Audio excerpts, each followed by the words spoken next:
Drilling fluids touch just about everything in the drilling process. We're here to deconstruct the drilling process and drilling fluid concepts to provide a deeper understanding of our industry. In each episode, we'll share information, talk to interesting people, and maybe share a few stories along the way. Welcome to the Flowline, a production of AES Drilling Fluids, brought to you by Matt Offenbacher and Justin Gauthier. All right, everybody, welcome back to another exciting and extravagant episode of the Flowline. We've got a good one today. But first and foremost, Matt, hate to bring the A word into this conversation, but the Astros are not in the race. No. For the World Series this year, are they? No, and I mean, frankly, I think if I was being honest with myself, they weren't in the race a long time ago. But there was always the possibility, right? You know, but you're saying there's a chance. Yeah. And so it's kind of weird. I feel like, you know, you never want it to end, but there's always next year. And for the first time in a long time, I'm not physically and emotionally unavailable to my family in October. Right. So big there's win that. for the Offenbacher family. Yeah, I think some people will appreciate a kinder, gentler Matt for at least, you know, an extra month every year. So Nice. yeah, no, it's tough to see the way they kind of fizzled out, but a lot of injuries, a lot of other stuff. Yeah. And you know, next year. Okay. Well, if we're not going to talk about the Astros, then I guess we can either move on or, well, I guess in the baseball world, my son's team is 2-2. Yeah. Yeah, the old doubleheader league. They're the Houston Wildcatters. It's a well-known organization around Houston. And of course, it's the Wildcatters, and the logo is a derrick with a bat and a ball and oil splashing out. Sweet. Yeah, so which is interesting because they've got teams all over Texas. They're in California, and apparently the Dodgers have reached out to them for some collaboration. And one of the directors was telling us at a big event that they had not long ago, and I was like, wow, that'd be interesting. California getting involved with the Houston Wildcatters, just kind of ironic, right? You know, considering the anti-oil and gas. But Yeah. Nonetheless, they're 2-2. They got a big tournament coming up this weekend, and the boys are pumped. All right. My daughter's softball team won their first. They had a tournament last week, and their first one of the fall, and they went 7-0. Wow. Yeah, it was good. I was gonna say that's getting it all together. Yeah. We entered the season into a C-class tournament, which is like typically like a starter team, and so just kind of see where we stand. And You stand pretty well, is what it sounds like. yeah. They told us we can't enter C-class tournaments anymore because it was a little unfair for everyone else. Aww. But it was cool. Okay. And so yeah, it's we're full mode right now, so it's been fun. And so Okay. maybe we'll give updates on the baseball and softball world for a little bit instead of the Astros until they come back, or we could talk about the Texans. But I don't know much. I haven't been really to watch football, and I don't know if you watch. Are you watching football? Not some, but not really. Okay. I mean, my son actually loves watching football. My oldest, yeah. and Very cool. He sort of keeps track of it. And his school, there's some people affiliated with the organization who, so like he. Mm-hmm. Anyways, it's sort of a.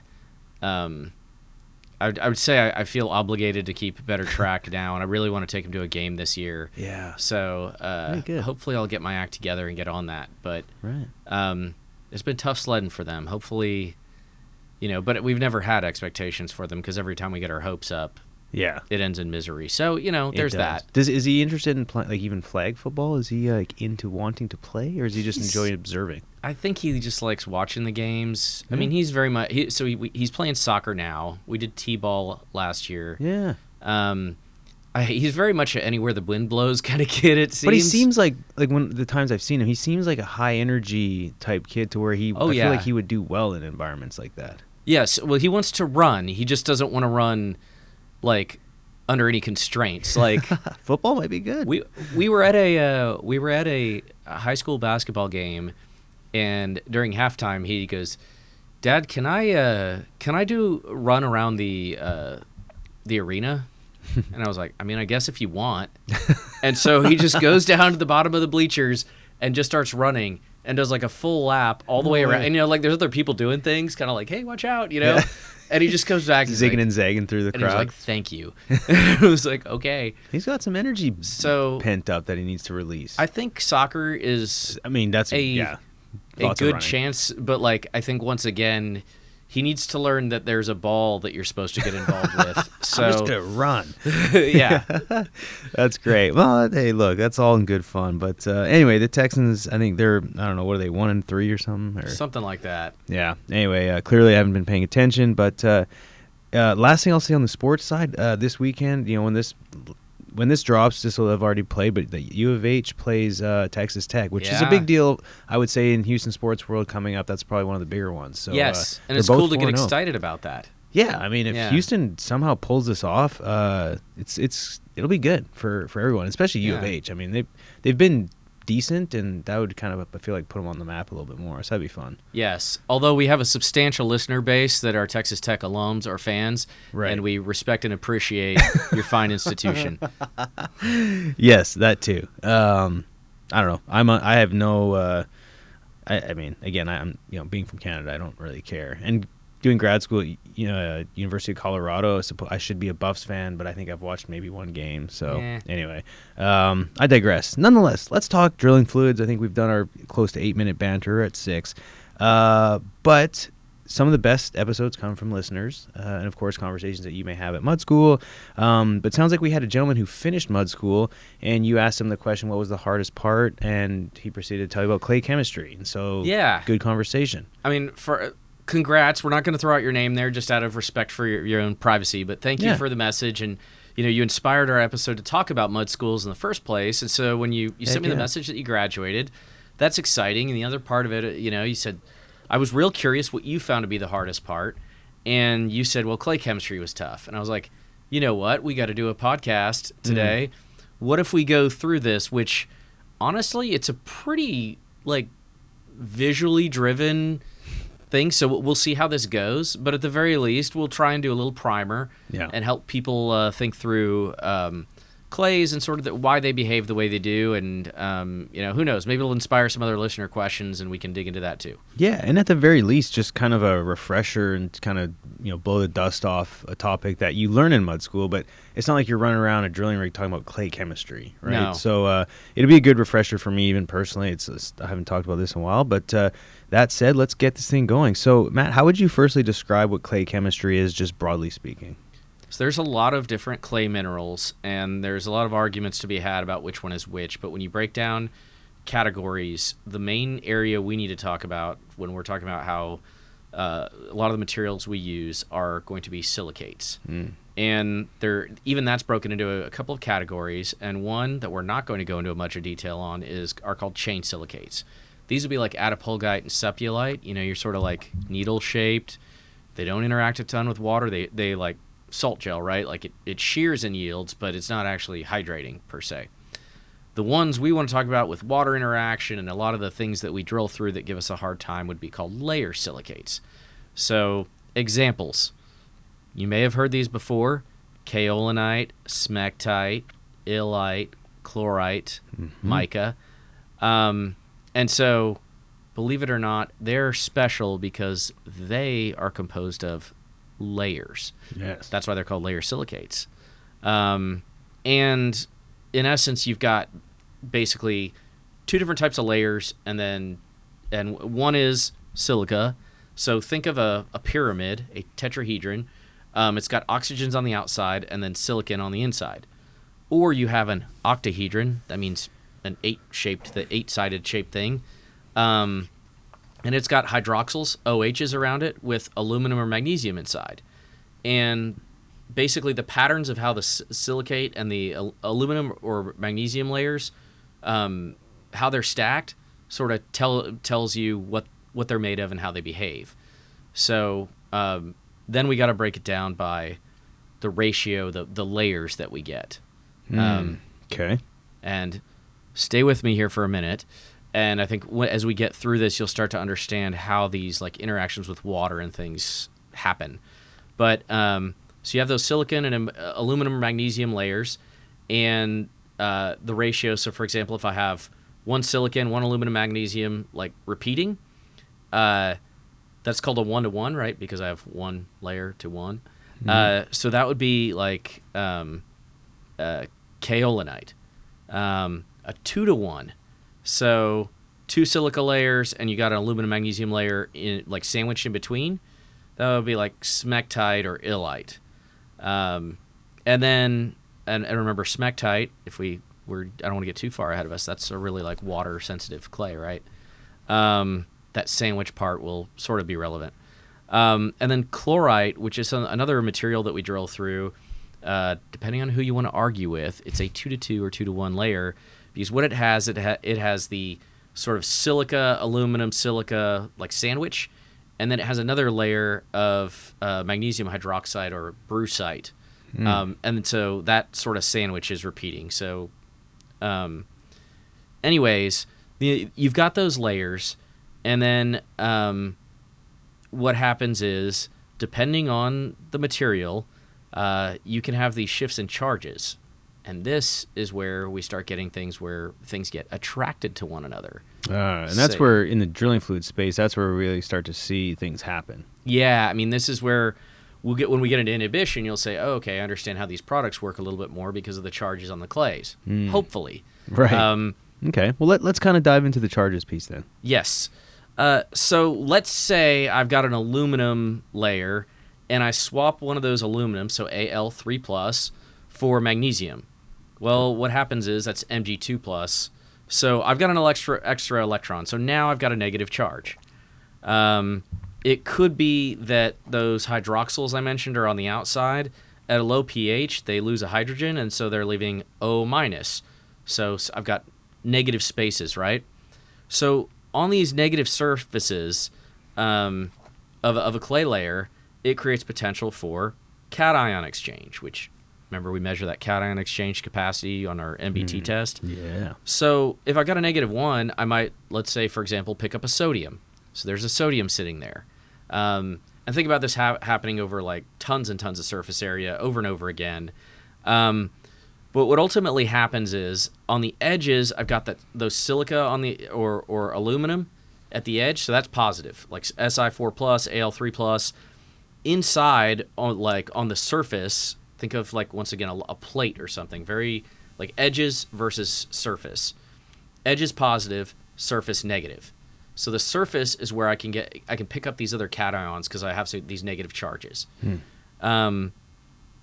So if I have a high cation exchange capacity, lots of negative places on the plate, it implies more water interaction. And in essence, that is because water is very polar. So it's got an area where it can stick.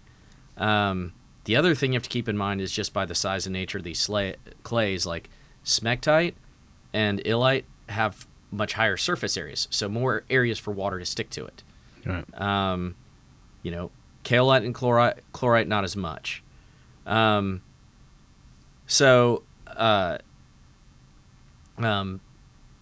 getting ahead of myself. Sorry.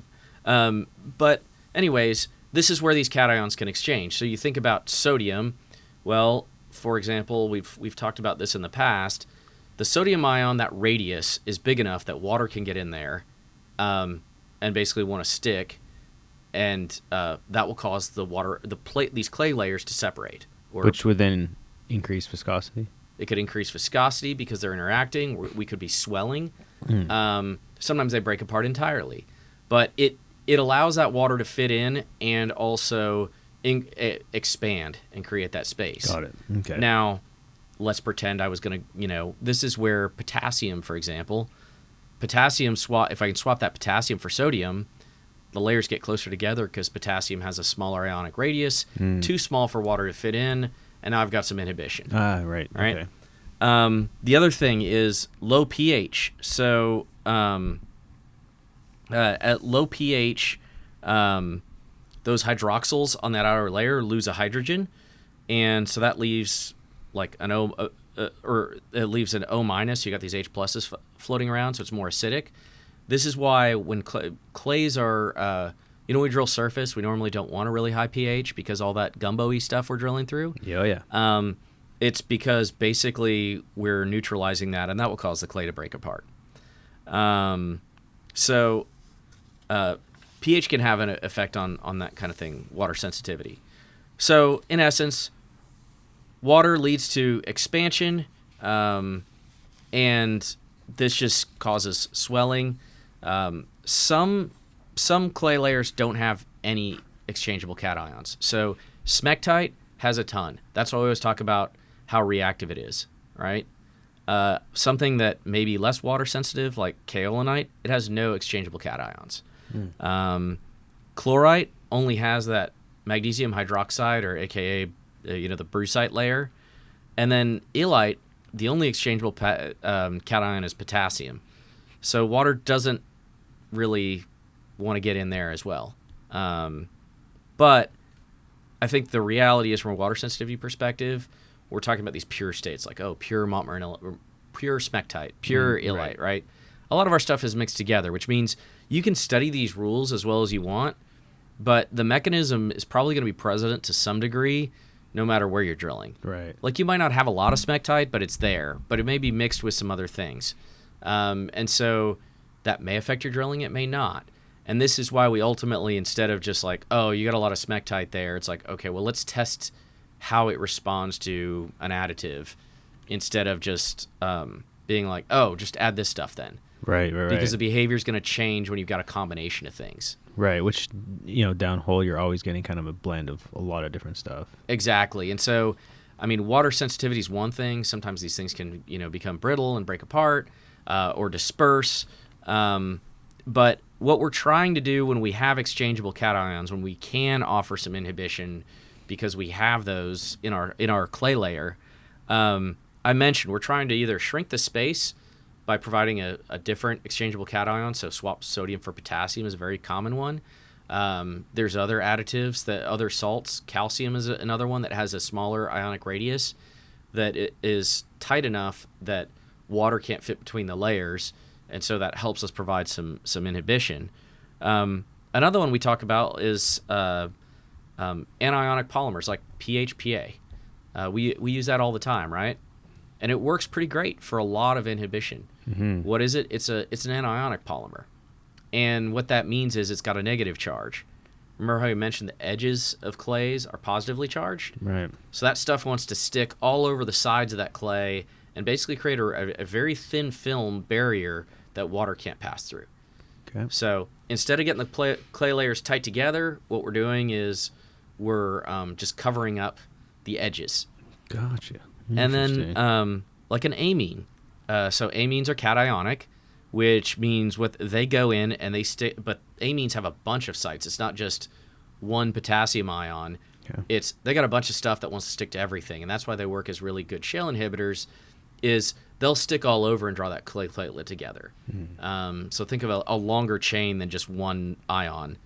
Other things that we've talked about in other podcasts, things like glycols, where they create these little micelles and they plug the edges and absorb to other surfaces, limiting water entry.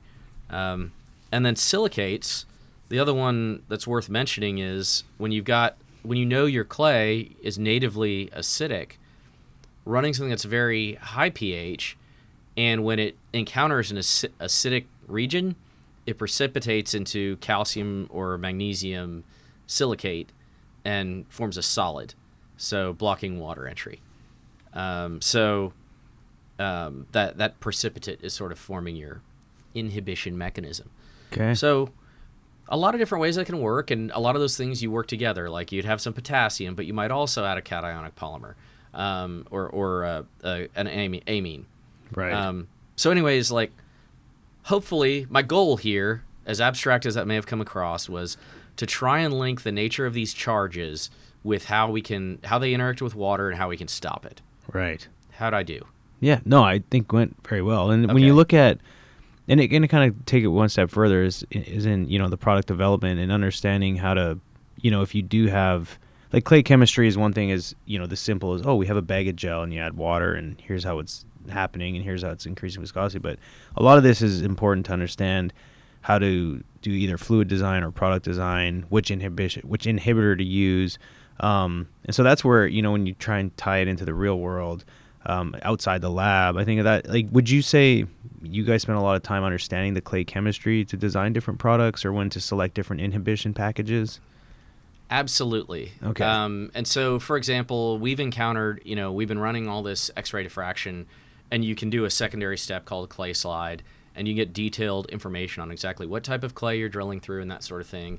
But we're looking at those relationships to help make sure we're recommending the best fluid for an area. Right. And, sometimes you will see something there where it's just like not going to work. Mm-hmm. Where, okay, we're having whole problems. We think it's the clay, but it's like, oh, wait, there's a bunch of salt in that formation. Like, right. It's actually dispersing. It's not reactive and washing out. It's just soluble. Mm-hmm. And so we're able to come up with different fluid formulations, or at least understand that if you go down the wrong path, you could spend a lot of money and still not solve the problem. Right. So, yes, and I think, from sort of the like boutique perspective, a lot of this comes down to even where you are. Like, we're sort of geolocating some of our understanding of clay mineralogy across, Oklahoma, where everything's just crazy weird. You have formations folded on top of each other, or the Gulf Coast, or some of those areas, the Haynesville. Yeah. But like the Permian, it's pretty well, like we sort of, like we don't have a bunch of people asking us for a bunch of inhibitive materials there, right? Yeah. The formations are pretty well known. We can drill through them. We get it. But if we see something unexpected, we know that too. So Got it. Yes, understanding this is important both for troubleshooting and a lot of times what not to do. Got it. So yeah. Okay. No, that helps tie it up, and kind of like bridge the gap between, the chemistry side and the theory, and then into the, what one might be able to connect the dots with what we see in the field. Yeah. And then so talk really just kind of briefly about oil-based mud. I mean, does clay chemistry apply in the oil-based mud world? It does in the classic water phase salinity story. Mm-hmm. And in essence, what you see is that, well, oil-based mud is oil continuous. That membrane, or the brine droplets that you have in there, water can move, and it's going to go to the highest salinity region. So you may have sticky cuttings or something like that when water's moving into the formation, and you need to adjust your salinity. Or you may see, embrittlement, as we've discussed. And so the water can get to the clay. It's generally manageable and quick to identify if it's happening. And so many times it's sort of not the issue. But at the same time, it could be, and it's worth recognizing that we spent all this time talking about clay interactions. Well, you may actually see it with the water phase of oil-based mud if you're not careful. So okay, no, yeah. that makes sense.